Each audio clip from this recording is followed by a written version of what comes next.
Ladies, gentlemen, mesdames et messieurs, meine Damen und Herren, señores y señoras, mesdames de carre, here we are back again. This is the second game of tonight's quarterfinal of the CraftCup here.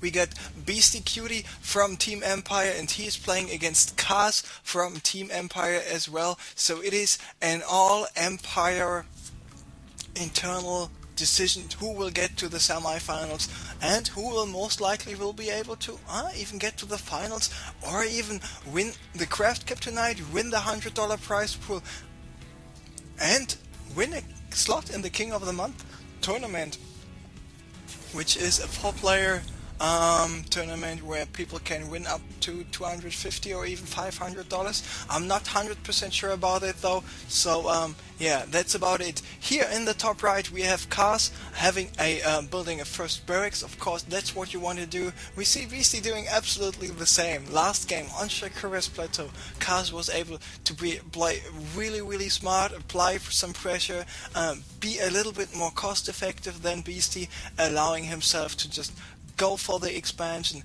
the second expansion at the 2 o'clock location at the top right, natural expansion, and that's why he was able to just get more and more ahead, and that's what in the end won in the game. And of course the fact that Beasty lost the second orbital command as he wanted to fly over to the bottom left natural expansion. So let's take a look and what those guys will do right now.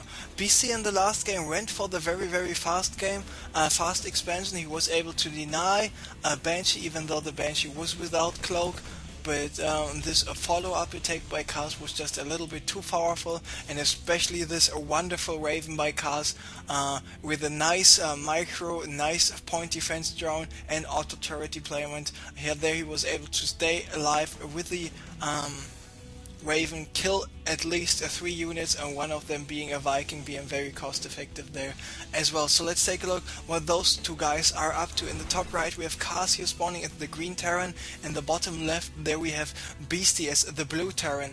And what is Beasty doing? He is going for the expansion without any gas, or once again, but this time he's not following it up by more barracks. He's going for this refinery once again, for the second refinery, so double gas follow up after he started this command center. So the second building he will be building will most likely be a factory. So what is Kaz doing? He's doing exactly the same, nearly exactly the same, because he decided to follow it up with a barracks instead of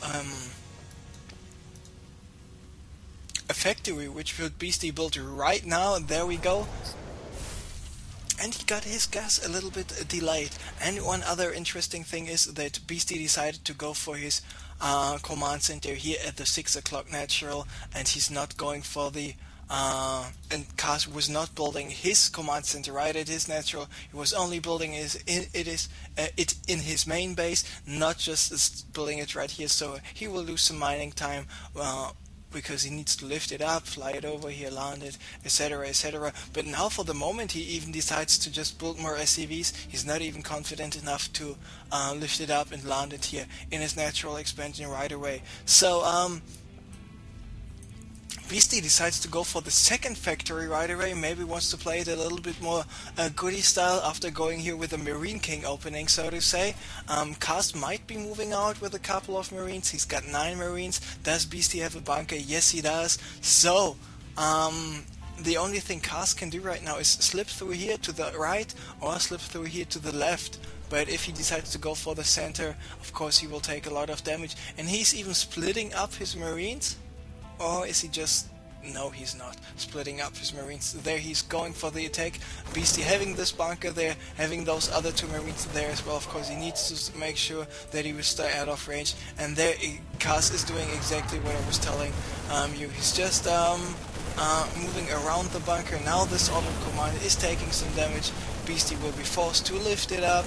and of course the Marines of course have to stay alert here, not to move too much near to the bunker. Beasty now trying to micro here with his Hellion, but he cannot allow him this Hellion to take any more shots, because yes, the Hellion is already at 18 HP. Now Cast decided to move away. He did some damage, denied some mining time by Beasty, and he didn't only lose one single Marine, I think. Yes, lost only one single Marine, so this is what you want to call worth it in the end. So very well played by Cast, going for a little early pressure here wide away. So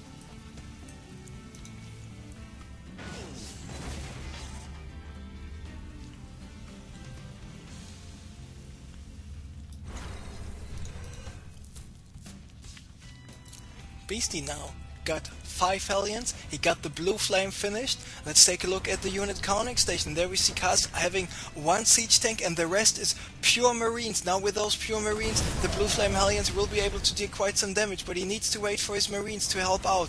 Kaz does not have the siege tank upgrade yet finished. Is he going, will Beasty go for those Marines or will he not? And now Kaz here moving in with his Marines and his siege tanks from behind, of course, in those narrow chokes. He can be in the position to deal so much more damage without taking too much damage. But nice move here by Cast to wall this left side off. Now the siege tank is sieged up, forcing those Hellions to move away. Now he's attacking here on the right side. Now there are the SCVs, there are the blue flame Hellions, and the Marines all go down. What about the siege tank? Siege tanks goes down as well. So this very nice defense by Beasty, bringing him back into the game. Now he's trying to drive around with the Hellions. Now he himself is forcing off some mining time. Of course he needs to watch out that he will stay out of the range of the siege tank and of the bunker. Apparently he was going for a wrong turn here to the left. Would not be the best, was not the best decision, because now all those Hellions are going down. So now it is time for us to take a look at the units lost. There we see actually Kaz is slightly behind by 400 resources. He is going for the expansion, but so is Beasty. So the expansion timing, we can see it here in the top left, is pretty much the same for those two guys. We have the Hellion, double reacted Hellions, now coming up by Beasty, and Beasty is really playing it goodie style, because goodie style means if you're on 2 bases, go for 4 factories, having 1 factory with a reactor where the blue flame Hellion is being produced, and those other 3 factories just produce siege tanks. Not rely too much on starports, get a starport later on, but do not prioritize the starport, and this is exactly what he's doing. Now trying to get in with the more blue flame Hellions. Will he be able to take care of this tech lab? He just saw the tank sieging up, driving away just in time. Now I would like him to get a medivac, do some dropping action, drop in this area, just drive through here to the mineral line of the main base, because there are no units at all. Is he getting a medivac? No, he is not, because yes, the starport is not just finished, but he's getting the double armory. He wants to upgrade the shit out of his mech units, and if you go for quadruple factory, why not? So Beasty's got 1, 2, 3, 4, 5, 6, 7 siege tanks out. Now Kaz is moving out. He's got the medivacs already. He's got quite a lot of medivacs sieging up with his tanks. He's got this Marine to provide the vision, so those tanks are more or less safe. But what is a really good thing about goodie strategy all the time, it is the blue flame Hellions. Even though they might not be dealing too much damage, the good thing about those Hellions with a 4.25 movement speed is that they're so fast, they can move so fast that they will be able to take a lot of this siege tank damage, allowing the remaining units of the player to just get in position. Nice job by Beasty having some siege tanks here in the left. They did some damage, they were taken out, but still it is just not enough. And now the Terran player, either might be Beasty right now or Goody in general, follow it up with a couple of Thors as well, because if you want to break opponent's siege tank line, if you want to pick opponent's command center, go for the Thors. They have 1 more range than the Planetary Fortress. They can tank some good damage. Now he needs to watch out for those siege tanks. Cast deciding to go for the runaround here. Will he be able to take down this orbital command? More siege tanks coming in, even Cars following it up with the 3 siege tanks of his own. Beasty not yet moving his own siege tanks from the gold array. Now he's only doing this, and this is already over. This attack was too much for him. Beasty was caught off position here. Nice decision by Cars.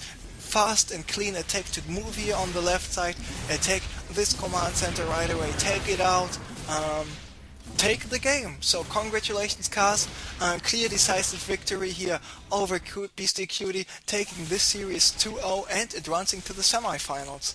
So now it is time for us to check who he will playing against in the semifinals, so I will let you know as soon as I know.